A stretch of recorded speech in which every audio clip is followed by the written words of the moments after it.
Tenemos un gobierno que reprime a manifestantes, tenemos un gobierno que asesina extrajudicialmente al menos a dos personas, y en este caso pues no estamos hablando de Corea del Norte o de Irán como lo quisieran vender en la prensa occidental, estamos hablando de nuestro vecino del norte, de los Estados Unidos. Vamos a tocar pues el tema de relevancia en las últimas semanas en el tenor internacional, que tiene que ver precisamente con las protestas que se dan en Minnesota, toda vez que pues que se asesina a una segunda persona en enero, el 7 de enero. Los agentes de ICE, de esta agencia encargada de la inmigración, de las aduanas, supuestamente asesina a una persona. El 24 de enero pasado se asesina a una segunda persona. Entonces, bueno, estoy el día de hoy con el doctor Jesús Medina, sociólogo, con el doctor Rafael de la Garza, politólogo, un servidor, maestro Héctor Oz, economista, y pues ese es el tema con el que vamos a platicar con los compañeros. Sabemos desde el inicio de esta segunda administración de Trump, de este Trump 2.0, pues que el discurso de campaña y los principales objetivos de la política norteamericana en términos internos han estado enfocados hacia este famoso control de la migración, ¿no? Que yo creo que se vuelve pues el tema más acuciante no solamente para la política norteamericana, sino que es un tema que vemos que surge cada vez con mayor ahínco para toda la política internacional, particularmente pues el caso europeo, pero en este caso sobre el cual queremos dialogar, pues vamos a tocar efectivamente cómo esos movimientos de presión por parte del gobierno de los Estados Unidos, del gobierno federal de los Estados Unidos, encabezado por ciertas agencias como este famoso ICE, pues ha aumentado, incrementado la presión de forma radical sobre las comunidades migrantes, y no solamente sobre las comunidades migrantes, sino que bueno, lo que vemos ahora con estas protestas masivas es que ahora son anglosajones matando anglosajones, como se decía, ¿no? Toda vez que hay una respuesta, pues efectiva, una respuesta importante por parte de la población de Minneapolis, de Minnesota, ante este aumento de las redadas, de los cateos, de los secuestros, de las extorsiones, en fin. Y bueno, pues queremos tocar, digamos, varios temas que se tocan en este sentido. La política interna, la política de migración. ¿Es esto en verdad una cuestión que tiene que ver específicamente con la migración, o la migración es el pretexto para políticas de control interno, que más o menos es una hipótesis que vamos a barajar a lo largo de este programa? Ver un poco pues la recomposición del sistema político estadounidense, no solamente para su clase política, sino lo que ello implica para, por ejemplo, para las votaciones que se dan hacia finales de este año. Si bien son hasta noviembre las famosas midterms, pues van a ser definitivas en el sentido de garantizar que Trump pueda tener otros 2 años de explosivo gobierno, o si el Congreso retomado por los demócratas puede poner ciertos frenos, ciertos checks and balances, como les gusta decir a los gringos y a los de la teoría democrática, a esta forma tan intempestiva, por llamarlo de alguna forma, de actuar del gobierno de Trump en estos primeros año y 10 días que lleva en su segundo mandato, ¿no? Entonces, bueno, tenemos este contexto, protestas, redadas y asesinatos, porque no se puede llamar de otra forma. Por ahí escuchaba yo tiroteos, escuchaba yo enfrentamientos, no han sido asesinatos a mansalva de dos personajes que, bueno, en esta ocasión ya no es Floyd, como lo fueron en el 2013 las protestas de Black Lives Matter, sino que adquieren un cariz distinto porque, bueno, estamos hablando de la sociedad, guste o no, más racista del planeta, en la que, bueno, tras estos asesinatos, hoy Donald Trump anuncia cambios de personalidades al frente de la dirigencia del ICE, que ya habló con el gobernador de Minnesota, etcétera, etcétera. Pero bueno, sin más, Jesús, algunas primeras impresiones, algunos primeros comentarios. ¿Cómo analizas tú toda esta situación? Gracias, Héctor, hola, Paula, al auditorio. Creo que lo importante aquí son dos factores que quisiera simplemente puntualizar. El primero es el carácter que mencionabas en términos raciales, ¿no? No es George Floyd, no es Trayvon Martin de 2013, por supuesto, lo cual hace cada vez más difícil que la narrativa que el gobierno siempre ha tratado de imponer, que es personajes que estaban siendo un peligro para los agentes de la policía o para incluso la sociedad, pues sea más difícil de creer, ¿no? Eran dos personas, dos ciudadanos blancos en sus treintas, trabajadores, lo cual le da todavía un cariz más importante de condena por parte de la sociedad. Y en segundo sentido, el hecho de que esto no es un caso diferente en la política norteamericana, ¿no? Hemos tendido a ver algunas narrativas que explican que estamos al borde de una guerra civil en Estados Unidos, que el nivel de crisis es tal que este tipo de cosas que solamente se ven en países del tercer mundo, al parecer, en la narrativa occidental, están pasando en Estados Unidos. Pero no es cierto. Este tipo de dinámicas de represión y de exceso de fuerza policial contra las personas, contra los ciudadanos, es algo histórico dentro de Estados Unidos. Y con esto pues podemos recordar un poco lo que pasó en los 60s y en los 70s en Estados Unidos, ¿no? Siempre vemos las imágenes, ¿no? De la represión en México, la represión, por supuesto, en los países del antiguo bloque socialista, ¿no? Pero resulta que el país de la libertad, ese que lleva la democracia a esos países donde no se respetan los movimientos sociales, pues tiene una larga historia de represión, ¿no? Recordemos tan solo el infame programa de contrainteligencia que Estados Unidos, el FBI en particular, utilizó entre 1956 y 1971 para acosar y reprimir sistemáticamente a las organizaciones y a los partidos políticos de izquierda en Estados Unidos, ¿no?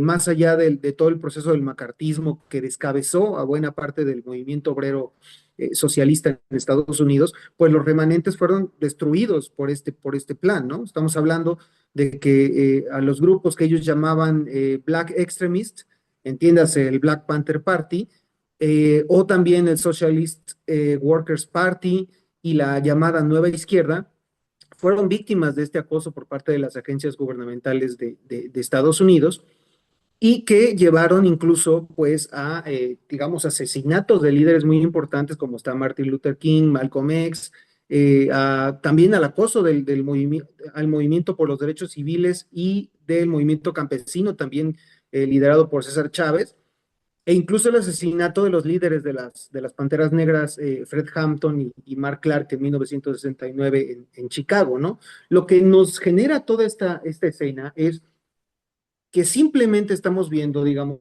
una ampliación de la dinámica de represión a los movimientos sociales. Y esto ya lo vimos con los movimientos en contra de la guerra, más bien del genocidio en Palestina por parte de Israel, en las universidades, donde ya no es solamente estos grupos extremistas, ¿no? De minorías raciales los que son las víctimas de esta táctica, sino incluso también los grupos de jóvenes blancos que en medio de una crisis política en Estados Unidos, pues ya son también víctimas de su propio gobierno. Y esto lo refleja claramente que el actuar del ICE en Estados Unidos, pues está yendo básicamente de una policía política más que de un cuerpo simplemente dedicado a la procuración de sacar a los migrantes, ¿no? Digamos, serían las cuestiones de las cuales considero que podemos partir para no considerar que esto es un caso diferente en la historia estadounidense, sino más bien una muestra más de cómo esa descomposición política en Estados Unidos está haciendo las cosas cada vez más abiertas y directas.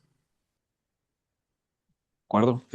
Escuchaba yo a críticos señalar que no hay por qué identificar estas fuerzas con las SS o con la Gestapo, ¿no? Hay que identificarlas con lo que pasó en los 60s, en los 70s, en los 80s. Yo nada más diría que a lo mejor no es una represión contra movimientos sociales, porque en realidad, cuando los ha habido, evidentemente se han reprimido, pero es una represión generalizada contra esas minorías que en realidad no son minorías, porque son mayoritarias y que pudieron ser blancas en su momento, ¿no? Italianos, irlandeses, después evidentemente negros, después evidentemente latinos. Pues lo que vemos actualmente es esa exacerbación del control por parte de ciertas agencias como es el ICE, ¿no? El ICE, que es la agencia policíaca que más presupuesto ha recibido en los últimos 10 años, pasa de un presupuesto de 6.000 millones de dólares a casi 90.000 millones de dólares. Y un datito bien importante, porque como decía, yo creo que es importante entenderlo, que no es una cuestión que tenga que ver con la inmigración, es una cuestión que tiene que ver con el control interno. Este grupo, y les doy la palabra a Rafa, en el último año pasó de 10.000 a 22.000 integrantes. Es decir, duplicó su tamaño en solamente un año. Pero más allá de eso, yo creo que lo preocupante y que tiene que ver en términos de cómo se concibe la política hacia adentro de los Estados Unidos y cómo este tipo de manifestaciones que se prestan a la demagogia y al populismo y que los inmigrantes y que los trabajos y que la inseguridad se prestan a que, por ejemplo, hoy el ICE tenga 200.000 peticiones de entrada. Es decir, hay buena parte de la sociedad estadounidense que está radicalizada en el sentido de apoyar estas políticas migratorias, no porque sean el mayor cáncer de los Estados Unidos, ni mucho menos, sino porque es un discurso que vende y sobre el cual Donald Trump en buena medida ha montado su campaña, Rafa.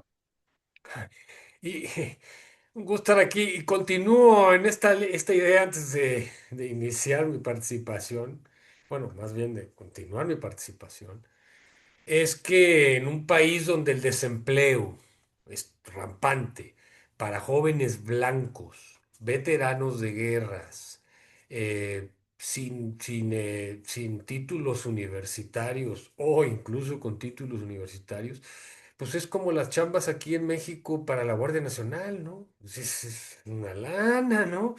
Bien pagadas. Entonces, Y si tú ves la publicidad que genera ICE para atraer estos personajes, es una publicidad que emula mucho el discurso del nazismo estadounidense o de estas organizaciones, ¿no?, de extrema derecha.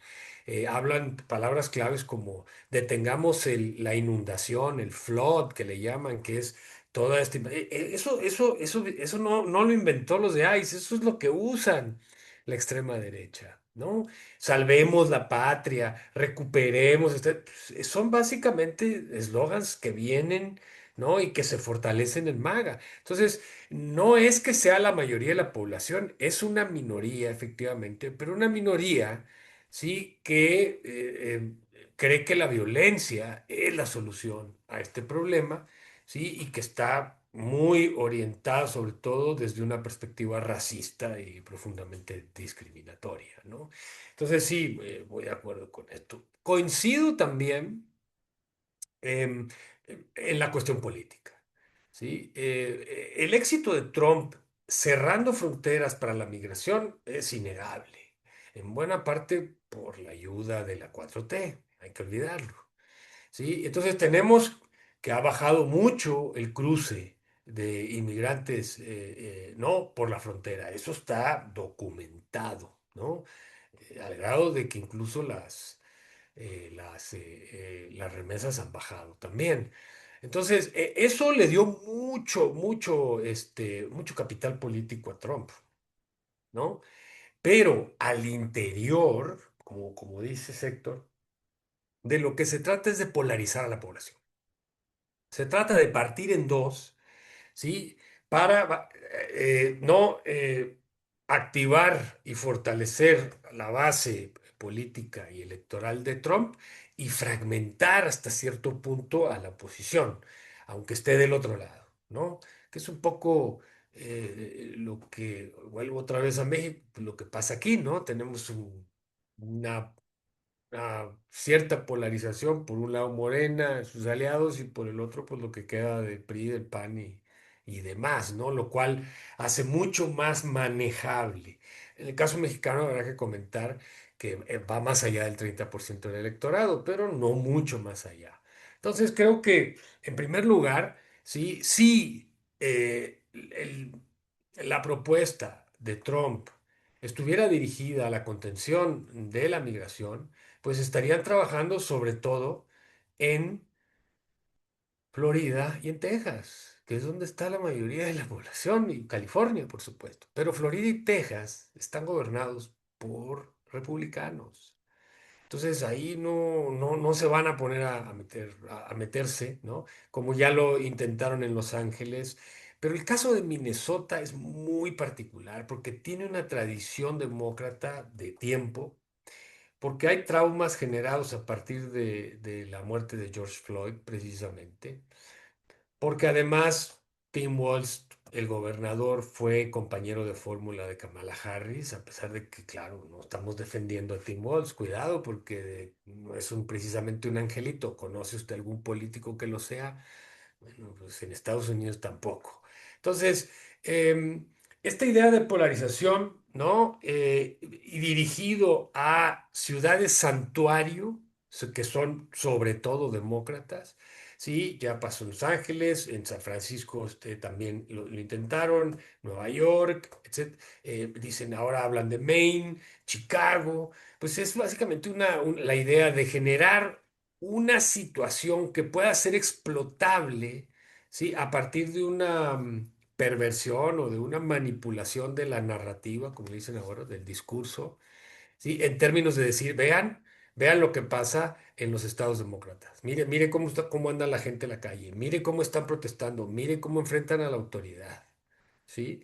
Y entonces, claro, ese discurso es rentable, y porque ya estamos en una coyuntura pensando en las elecciones de noviembre, que si Trump pierde y pierde el Congreso, va a ser una situación bastante delicada. Entonces, eso hay que tenerlo en cuenta. Y la otra es la parte de la centralización de la justicia. Se dice que los empleados federales no pueden ser juzgados en los estados. Falso. Si usted comete un delito en un estado de los Estados Unidos, el principal responsable de impartir justicia es el estado y la justicia estatal, incluso si es un funcionario federal. Entonces, eso no, es una cuestión que no lo pueden cambiar. Entonces, ¿qué están haciendo? Ocultando pruebas. El asesino de la señora Good ya no está en el estado, lo sacaron, ¿sí? No dejaron que la policía y las autoridades de justicia locales los entrevistaran. No les están prestando pruebas, no les están dando ninguna oportunidad de que tengan elementos para investigación, ¿sí? No es que no lo puedan hacer, lo pueden hacer, ¿sí? Entonces, esta situación a mí me parece que ha escalado. Lo dijimos aquí hace algunos meses, Héctor, ¿no? Jesús, no sé si lo recuerdan, que fue una de las cosas que comentó gente que está en California y que dijo que básicamente la cosa iba escalando cada vez más, y no en contra de los migrantes, sino en contra de las personas que apoyan a los migrantes, ¿sí? El caso de Minnesota vemos ya un nivel de organización que no hemos visto en otros estados. A mí me parece interesante. Talleres, espacios para decirle a la gente cómo protestar de manera pacífica, aunque bueno, les dicen hasta de lo que se van a morir a los agentes del ICE, si usted lo oye. O sea, no los agreden físicamente, pero les recuerdan pues, a su quinta generación para atrás, o sea, durísimo, ¿no? Y los carteles, etcétera. Entonces, vemos a un sector tradicionalmente no politizado empezando a organizarse para defender no solo a los migrantes, sino a la comunidad en su conjunto. Yo no sé si ustedes vieron el video de la última víctima. Se le mete 10 balazos. ¿Sí? Andaba armado, le quitaron el arma, ya salió el video, le quitaron el arma y boca abajo llega uno y le tira balazos y le tira y le tira y le mete 10 balazos, ¿no? Entonces, claro, ¿qué es esto? Intimidación, es básicamente generar terror, ¿no? Creo que la situación le está rebotando a Trump.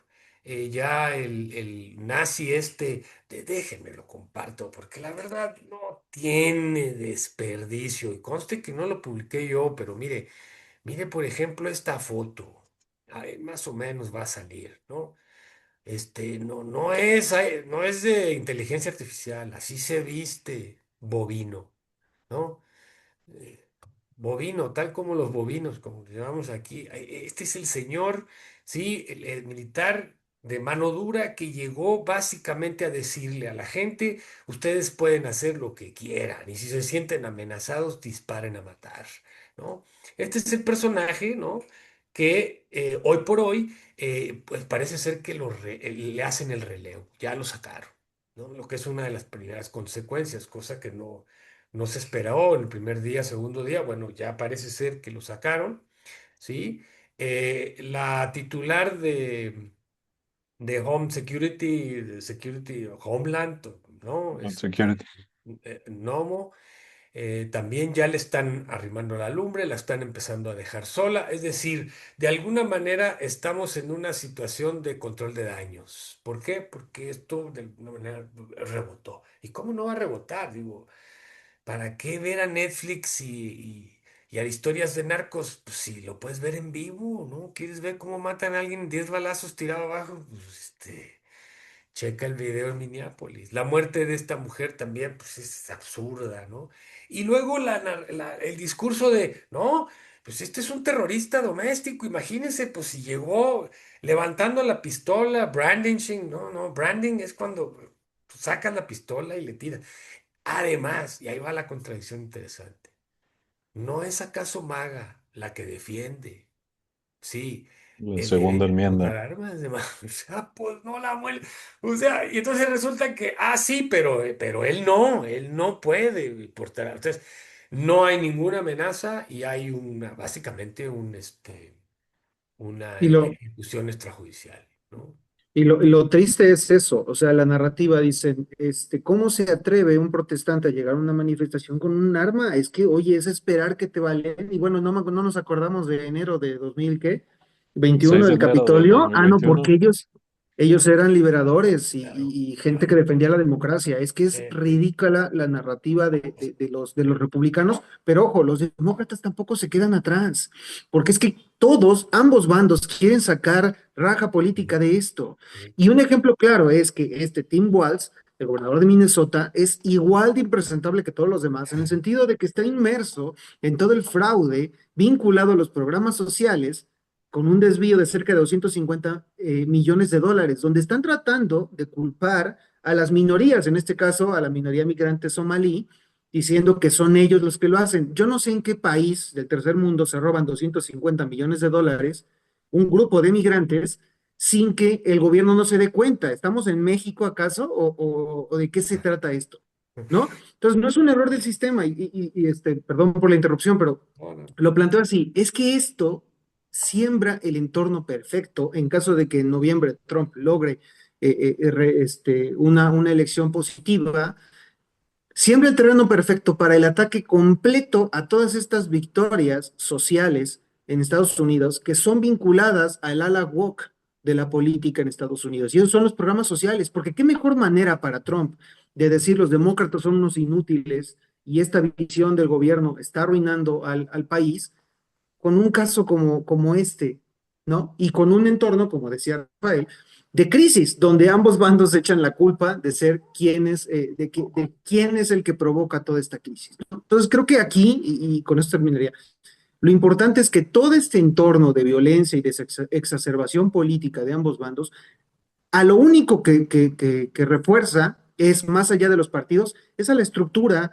gubernamental de Estados Unidos que está virando de esa narrativa de libertad a una narrativa abierta de control y de represión. sí. Pero eso es Fíjate importante porque, que, perdón, Rafa, sí, lo que dijimos hace algunos meses es que había cambios importantes en las formas, pero en el fondo las políticas son bastante similares. Lo comentabas tú con el caso de la violencia, ¿no? Pero, por ejemplo, ahorita que te refieres al aspecto económico, esta narrativa de las welfare queens o de esta gente que vivía de precisamente de los programas asistenciales, que ojo, no son programas de estado de bienestar, son meramente programas asistenciales. Esa narrativa viene desde los ochentas, ¿no? Y precisamente lo que vemos son intentos de llevar el neoliberalismo a su último extremo con este personaje que supuestamente rompe con ciertas formas. Pero en realidad lo que vemos son continuidades en muchas de esas políticas. Mencionaba hace rato, por ejemplo, Rafa, el caso de la narrativa de la inmigración y de cómo se quiere combatir, pero pasa lo mismo, por ejemplo, con la cuestión de las drogas, con la cuestión del terrorismo. Se señalan enemigos particulares, principalmente externos. La diferencia es que ahora el enemigo es interno, pero no se atienden con políticas reales, políticas de salud, políticas de empleo, políticas de ataque al crimen financiero. No, se ataca al débil del eslabón, se ataca al inmigrante, se atacaba al negro, ahora se ataca al latino, pero lo que vemos es eso, cómo esta militarización de las funciones policiales, que por otra parte es algo que hemos visto no solamente en Estados Unidos, sino en no, el caso de América Latina sí, es evidente. Lo que vemos es precisamente cómo ante tensiones sociales cada vez más exacerbadas, ante contradicciones que tienen que ver con el sistema del capital cada vez más empobrecedoras, cada vez más pauperizadoras, la respuesta siempre es una respuesta inmediata y siempre es una respuesta violenta. Y creo que eso es con lo que comenzábamos, ¿no? Esta violencia que ahora se enfoca en ciertas comunidades, porque ya no es efectivamente contra los migrantes. Y si quieres controlar a los migrantes, pues ya te pusieron el muro en la frontera sur cuando compararon, el expresidente comparó a Trump con Washington, casi, casi, ¿no? O lo controlas de otra forma, pero cuando estás atacando hasta allá arriba en Minnesota, a 40 grados bajo cero, la idea es que se trata precisamente de una cuestión de política interna, ¿no? Entonces, claro. yo creo que No, esa parte es mira, importante señalarla. Ajá. coincido también en la hipocresía de los demócratas, ¿no? Y de la clase política en general. Es que estamos cruzando la línea, dice Jane Fonda. ¿Cuál líneas? Mira, la de la que se ponen normalmente los actores de Hollywood. ¿A qué línea se refiere? Porque esa línea la cruzaron desde hace mucho, si usted me apura, desde los orígenes de la nación. Si usted lee a Jefferson, si usted lee a Madison, lo que dicen es, cuidado con los blancos pobres y con las masas, esos no tienen nada que decir.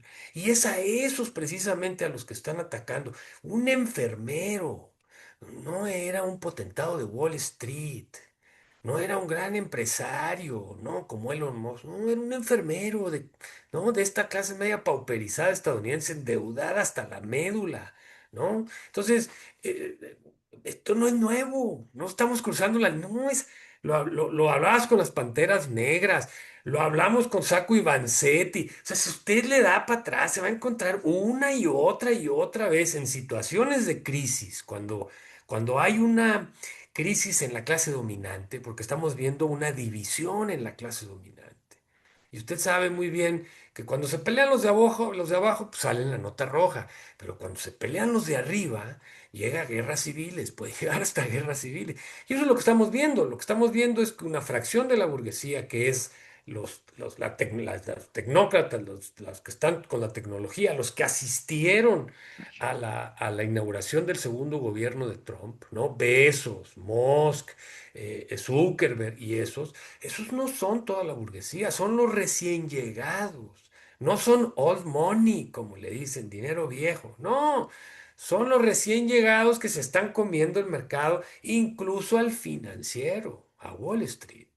¿Sí? Entonces, en esa división nos encontramos con que, sí, hay una propuesta, pero una propuesta que favorece a un grupo cercano al presidente. El presidente es genial, además, ¿no? Usted tiene dinero, comete delitos, no se preocupe. Le da dinero a su hijo, le mete al Bitcoin, le mete para acá y lo indultan automáticamente. Hay una larga lista de indultados, la mayoría de ellos por prácticas corruptas a nivel empresarial. ¿Sí? Se está hablando de billones de dólares que está recibiendo la familia Trump por esto, ¿no? Alguien dirá, están cruzando la línea. Oiga, por favor, pues si así funciona el Congreso, ¿no? ¿Cómo funciona? Pues las grandes corporaciones pagan las campañas electorales de los senadores y pues, sí, digo, pues eso no es nuevo, eso es parte del capitalismo, así funciona, así trabaja el capitalismo en democracia. ¿Sí? Entonces, creo que, digamos, no hay mucho que sorprenda. Tal vez lo único es que ahora los gringos se están dando cuenta de lo que significa tener un gobierno autoritario, como lo hemos sufrido los latinoamericanos y buena parte de este mundo desde prácticamente todo el siglo Bueno, XX, un como estado decía Jesús, policíaco. Gracias como a decía ellos, Jesús, ¿no? sí, exacto, como decía Jesús y como dice que se le atribuye a Brecht, ¿no? Que primero vinieron por los comunistas y luego vinieron.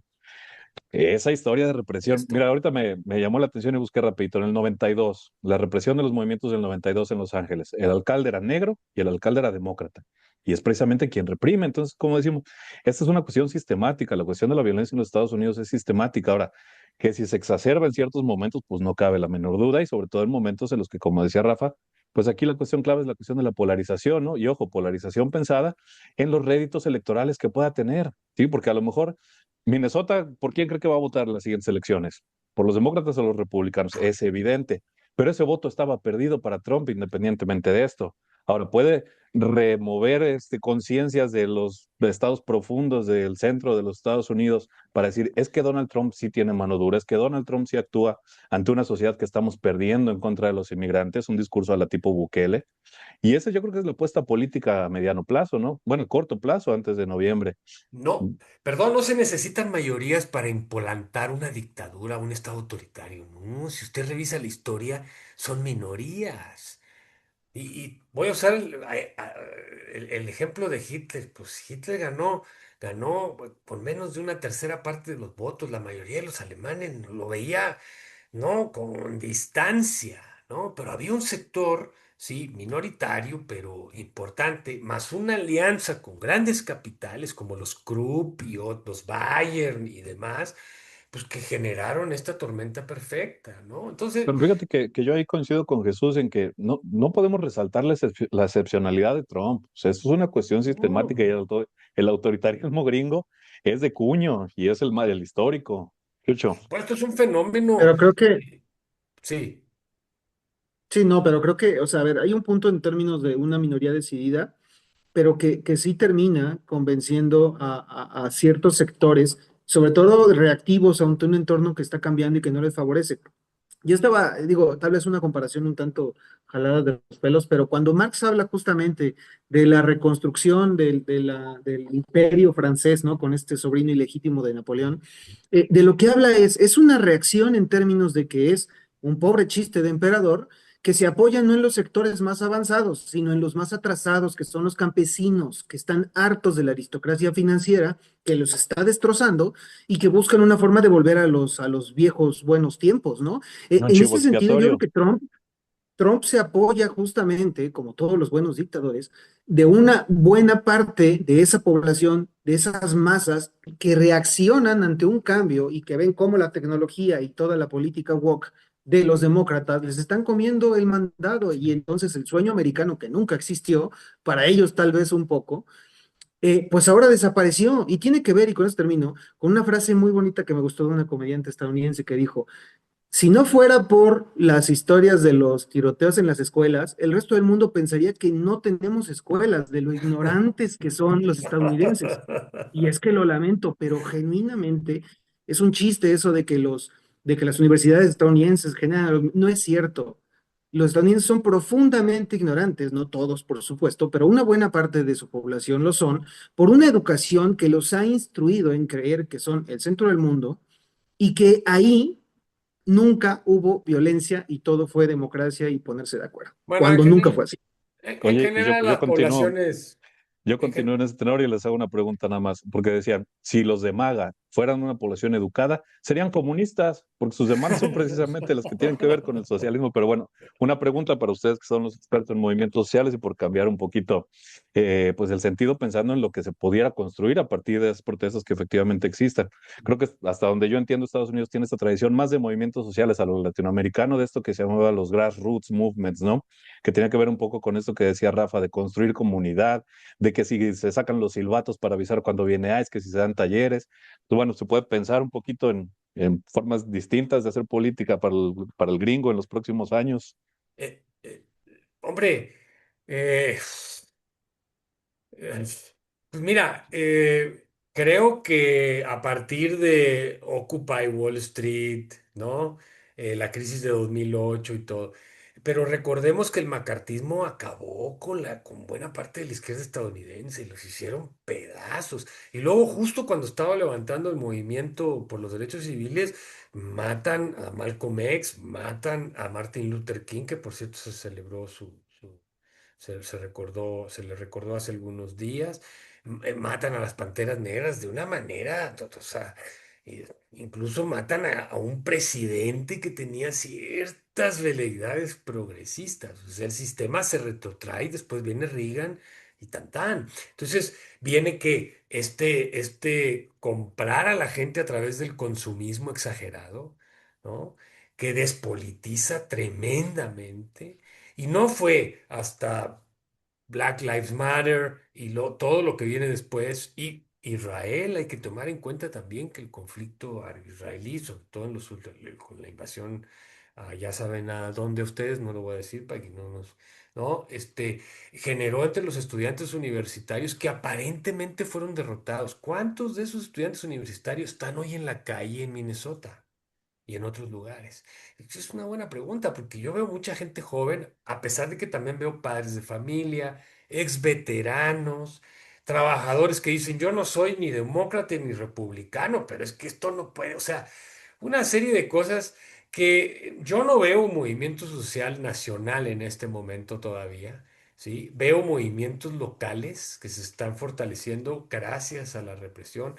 Em, no me sorprende porque hay una tradición a cierto punto movimentista. Lo vimos en Occupy Wall Street en el 2008, que con todas sus limitaciones fue un movimiento no solo nacional, recordemos que fue pues, mundial, la crisis fue mundial, ¿no? Chile, en fin, incluso México.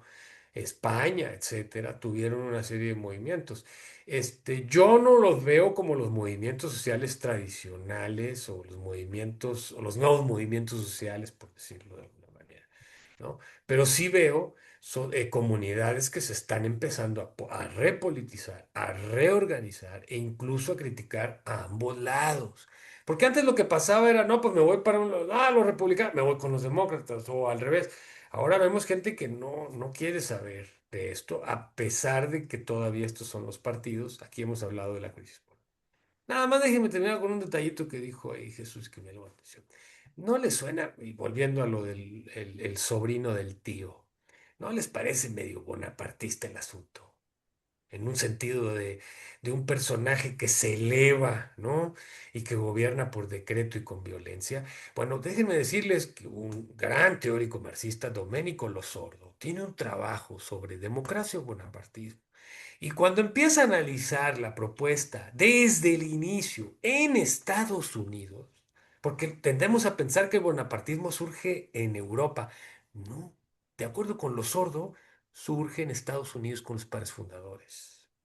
Recordemos que hay dos constituciones en Estados Unidos. La primera, que está dirigida a atraer al blanco pobre contra los ingleses. La segunda, que es años después, es para contener a los blancos pobres y hacer un gobierno oligárquico bonapartista. Les recomiendo la lectura. La verdad, como lo estoy trabajando, de repente cuando Jesús dijo, pues claro, pero si ese es precisamente el punto, frente a la debilidad de las instituciones democrático-electorales, ¿sí? Frente a la fragmentación de la clase dominante, ¿sí? Frente a la polarización de la sociedad estadounidense, ¿qué hace falta para mantener el orden en términos de capital? Pues alguien que se ponga por encima y gobierne por decreto y por encima de las leyes. Entonces, cuando tú lees la descripción que hace los sordos, es básicamente esa, ¿no? A ver, ¿para qué damos qué vamos a hacer con voto universal? ¿Cómo le hacemos para darle la vuelta al voto universal? Porque ya no nos podemos echar para atrás. Si quitamos el voto universal y regresamos al censitario, la gente se va a levantar. Entonces, ¿qué podemos hacer? Darle el poder al presidente para que pueda gobernar al margen del Congreso y de la justicia. Y eso es lo que estamos viendo. Entonces, en ese sentido, pues no es nuevo. No, aquí hay profundas raíces, hay una serie de procesos que vienen de muy atrás, pero que para los que ven la historia según Mickey Mouse o los superhéroes, pues no la van a ver. Sí, y si me apura, pues yo tampoco la veía hace algunos años. Ahora he estado revisando. Y pues lo que te encuentras dicho literalmente por los padres fundadores, por Lincoln, por Jackson, por todo, pues es eso. La gente no sabe, aquí tienen que gobernar los que saben y los que tienen el poder. Y eso es lo que estamos viendo, ¿no? Sí, sí, un profundo temor a a las masas, eso es básicamente lo que es la democracia estadounidense desde el inicio. Y bueno, otro paralelismo, recordemos las guardias móviles de este segundo Bonaparte, bueno, Bonaparte tercero, que eran construidas a partir del lumpenproletariado, de las Sí, capas más desclasadas del sistema, que eran ocupadas como un eje de violencia, inspiradas nacionalmente por este líder sacadas del arrabal por él y que estaban dispuestas a hacer lo que fuera contra los enemigos de sí, ese imperio. Pues, ¿qué son? ¿Qué es el ICE? No son los militares estadounidenses, no es la policía regular, es una nueva capa militar que obedece paramilitares. no al Estado, que Sí, obedece a Trump y ujú, obedece a MAGA. Es que esos ujú. son los paralelismos y esos son los peligros. Y respecto a lo de los movimientos, Héctor, muy brevemente, yo la verdad soy muchísimo más pesimista que esto, porque ¿dónde están aquellos luchadores juveniles del Occupy Wall Street? ¿Dónde están los del 132? ¿Dónde están los indignados? Pues están en Podemos, están en Morena, están con los demócratas. O sea, es un proceso incluso natural en los movimientos sociales. ¿Por qué? Sí.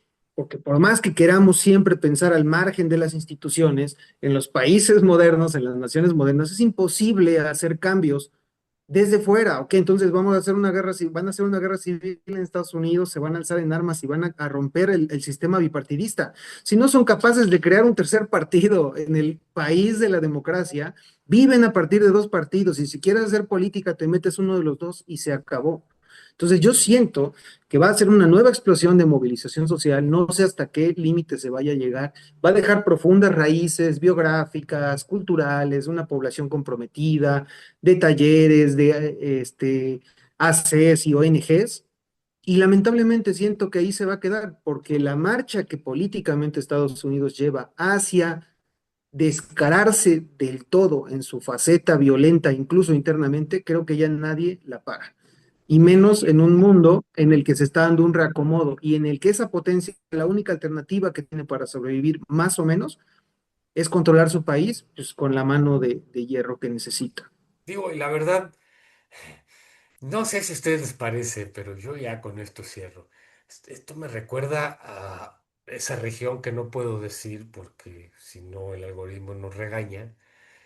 No, esas redadas, esas humillaciones a la gente. O sea, tienen a un cuate metido en la camioneta ya amarrado y se mete uno de ICE y le pone el gas pimienta en la cara así al grado de que otro se la quita y dice, ya, güey, no mames, si ya está, ya el vato ya no puede hacer nada así a 10 centímetros con un odio, porque lo que se ven con los 10 balazos es odio. Es un personaje con profundo odio. No se sintió amenazado en ningún momento. Simplemente dijo, ¿cómo puede ser este gringo? Es un traidor a la patria, es un terrorista en potencia. ¿Cómo es posible que haga esto? ¿Quiere ver usted algo así? Vea Historia Americana X. Le va a parecer, ¿no? Le va a recordar algunas cuestiones. Entonces, Sistémico el asunto. sí, sí, es una cuestión de esta polarización que genera odio. ¿Y de dónde viene el odio? Del miedo. Que la ignorancia nos lleva al miedo, el miedo nos lleva al odio, a la violencia. Eso es lo que estamos viendo. Creo que le está saliendo el tiro por la culata, pero esa es la apuesta. En realidad, toda la propuesta, si nos fijamos bien, de Trump y su grupo, es más que hacia afuera, hacia adentro, ¿sí? Hacia polarizar, controlar, cercenar algunas de las tradiciones que mal que bien mantuvieron un cierto equilibrio en los Estados Unidos y sobre todo una ilusión y una esperanza entre los americanos por el sueño americano y la enorme desilusión de ver que ese sueño americano es inalcanzable para muchos y entonces pues no busco quién la debe, sino quién la paga. ¿Y quiénes la pagan? Los más débiles. Eso lo hemos visto en la historia, uf, no nada más en Europa, no en Estados Unidos. Sí. Una cita, ¿Hacia una dónde pregunta vamos? y dos comentarios. Mira, Sí, es una tentación para el lugar común comparar al ICE con las Schutzstaffel, las famosas SS, aunque quizá con los tiempos que corren sería más acorde compararlas con las fuerzas de defensa de Israel, tan ocupadas en estos últimos 28 meses en exterminar a cierto grupo de personas, porque tanto las ICE como las FDI son fuerzas de ocupación. Entonces, bueno, pregunta rapidita que no es para contestar aquí. Habrá que ver, por ejemplo, en unos años, cuando haya información, si es que la hay, cuál es el perfil demográfico de estos últimos 15,000 miembros del ICE, porque a lo mejor ya no nada más son WASP, a lo mejor también son hispanos de segunda y de tercera generación. Ojo ahí. Y para terminar con los comentarios que estaban haciendo ahí en ese sentido, una, sí, evidentemente esta democracia es, como decía Jesús, el temor a las masas, aderezada con el caso particular de los Estados Unidos, que es el racismo, un racismo estructural desde su fundación, que no pasa en Europa, donde sí, evidentemente hay un desprecio hacia las masas, hay un control, hay una democracia elitista, una democracia censitaria, pero al menos en el siglo XVII y XVIII no estaba agravada por el problema de la inmigración, como sí lo está en el caso de los Estados Unidos desde sus orígenes. Y sí, último, estas figuras cesaristas, bonapartistas, todas surgen en contextos de amplia crisis y de decadencia sí, y sí. ninguna logra su cometido al final del día, ¿no? Para No, terminar con la narrativa que hemos montado en los últimos 20 no. programas, ¿no? La Es el decadencia de canto los del Estados cisne. Unidos. Es el canto del cisne, efectivamente. Es el fin de una época. Entonces, ¿qué viene? Bueno, yo no creo que saquen el pie del acelerador. Van a cambiar personas, pero yo no creo que Trump saque el pie del acelerador. Sí, porque va a doblar la apuesta. Estamos hablando de una persona que está acostumbrada a manejarse así. Sí, entonces no va a quitar sus fichas, va a doblar la apuesta, va a cambiar nombres, va a tratar de hacer control de daños. Entonces, ¿quién tiene la palabra? Pues básicamente la población estadounidense y un sector de liberales que todavía cree que se puede regresar a una situación idílica que, en mi opinión, nunca ha existido, porque dicen ahora, también dicen, pero es que están acabando con el sistema de justicia. ¿Cuál sistema? El que se fregó a Sacco y Vanzetti, el que mató a Hampton en su cama, en su casa, entrando con el FBI el sistema de justicia que se hizo de la vista gorda con todos los asesinatos, en todos los golpes de Estado, invasiones en Estados Unidos, te digo, por favor, ¿no? Pero bueno, creo que esto es muy ilustrativo. Ojalá aquí nos demos cuenta de eso y nos sirva un poco para desmistificar un país que siempre fue un modelo, que siempre nos hizo sentir inferiores, ¿no? y empezar a mirar hacia adentro y qué podemos nosotros hacer aquí más allá de lo que pase allá al norte, ¿no? Sin duda, y lo seguiremos viendo. Como dices, pues la apuesta se va a dirimir en poco tiempo, ¿no? En noviembre en las elecciones, con lo poco o mucho que ello pueda significar en términos de cambios de la política interna. Por ahí se habla de impeachment, por ahí se habla de lame dogs, etcétera, etcétera. Pero bueno, sin duda lo que estaremos pendientes los próximos meses es ver efectivamente cómo se intensifican estas redadas, esta violencia sistemática en otras ciudades, ya no solamente en Minnesota, cómo responde la población y Vamos, eventualmente pues ver cómo vota, no porque las votaciones vayan a arreglar el problema sistémico, sino porque, bueno, dirimirán en el mediano plazo la política interna de los Estados Unidos, con lo que ello conlleva también para la política internacional, que de una u otra forma ha sido el monotema de este año con la llegada de la amenaza naranja y sus compinches a la Casa Blanca. Pero bueno, creo que la podemos dejar por aquí. Jesús, gracias. Rafa, gracias. A todos los que nos acompañaron, como siempre, pues pedirles el apoyo al canal, un like, un comentario, compartir el video, comentar y nos encontramos por aquí próximamente.